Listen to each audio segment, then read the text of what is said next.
Okay, so what a roller coaster this deal ended up turning into. They had an all-day meeting with their marketing consultant. It ended up turning into him getting sold on the idea that this marketing consultant and the agency that they typically refer people to and probably get referral fees to, and definitely it's been confirmed that that's what's happening now, is like what he was sold is like this great package. 10 years they've been working together, never lost a client from guaranteed revenue and ROAS goals for all of 2020. And so he basically told me in a very courteous way, like, look, I kind of feel like I'm just going to go with these guys. It feels right, which was cool. He didn't say, I don't want to talk to you anymore. He just said, like, you know, look, I'm leaning this way and I wanted to make you aware, and like managing my expectations, really. It was cool.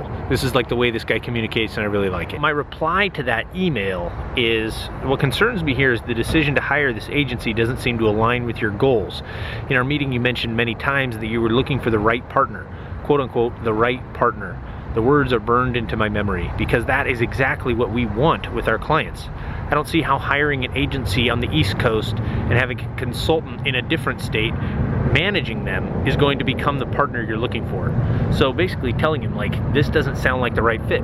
The whole time in our meeting, they're talking about how they want the partner, the good partner, local partner, and, you know, hiring an agency that's in San Diego that wants to go to their office frequently and develop a deep relationship is a partner. And hiring a consultant on the East Coast and another agency on the Northeast Coast isn't really going to become that partner. You have like a middleman. And then I said, you know, look, we were getting really excited about coming into your office all the time, doing holiday planning meetings, taking you to Padre games, going bowling, you know, whatever it is, because that's what we want with our clients is partnership. You know, it's felt like we were really aligned and on the same page. And then obviously it's built on, you know, performance marketing, right? Excellent performance marketing. I told them we would agree to whatever ROAS goals and whatever revenue and spend goals that were being set by this consultant or this other agency. We'd even beat them. I told them we'd match on price, so they're not going to beat us on price. And then I said, you know, after 10 years of working together, it sounds like this agency and this consultant have a pretty nice pitch.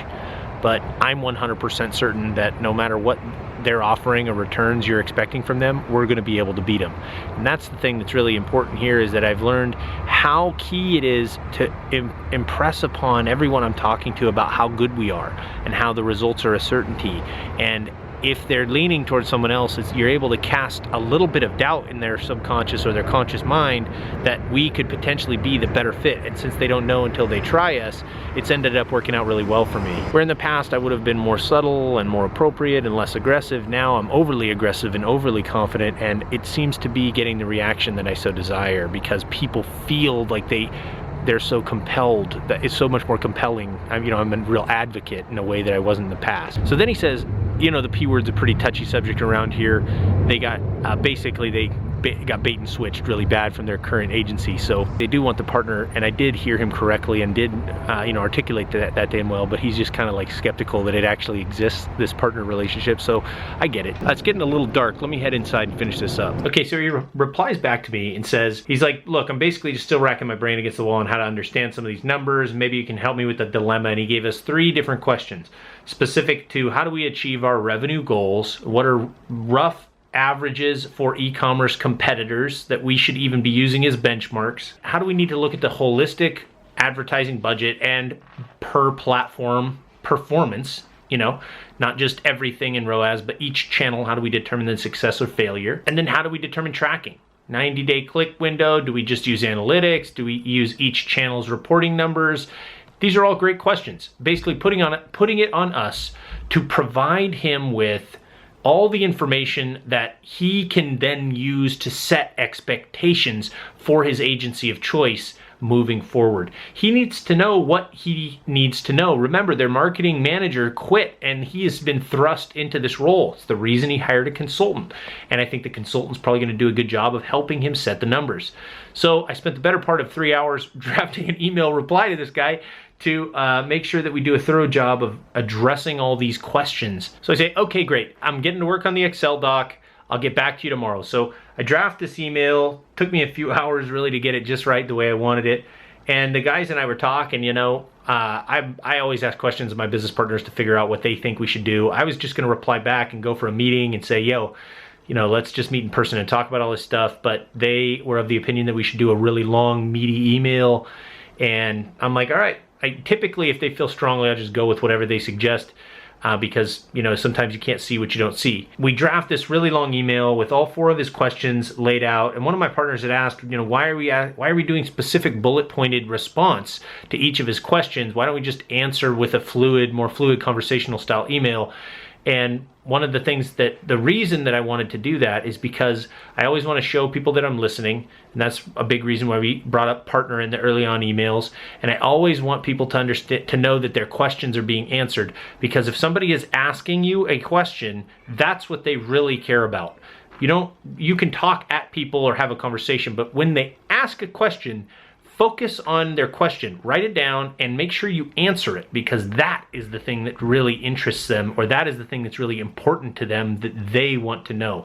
So this guy asked me 4 really great questions. I'm gonna make sure I get all his 4 questions answered. So we go through this really long explanation. It was very meaty, kind of a book response with, here's where you're at now, here's where e-commerce competitors kind of are, this is industry averages, and here's where, if you want to hit your growth goals, this is the spend you need to be at, and these are the revenue numbers you can expect, and they're all kind of estimates but very achievable, and if things improve, if we do better, here's the numbers, all that kind of stuff. But remember, they're redoing their website too, so that could change everything. So you really don't know. All this stuff is really just for 4 or 5 months until their site's live, so things could change and get a lot better. So I sent that email off, and he got back to me really quick, actually, saying, I think he was was unexpected with how thorough the email was. And he said, look, let's just go over all this tomorrow. It's meaty, or whatever he said, and, you know, talk about this in greater detail. Because in the email is like, look, there's a lot to go over. We're just scratching the surface here, but boom, here's an explosion of data and information. Really, I think they had the right idea of having a very meaty, long email, get him to feel a little overwhelmed with information and confidence that we're spewing out, so he can begin to continue to feel more and more confidence. But I'm very proud of the way that this deal went down, because it was dead. He told us he was going with another agency, and this email reply showcasing the fact that I was listening to what they really wanted in a partner, and being overly aggressive about what we wanted and how confident we were, are the things that got us back in this deal. If I didn't listen really close in that meeting and make sure that he was aware I was listening and talking specifically to why we are a better choice without putting down the other agency, just talking about why we meet his goals, I don't think we'd be where we're at.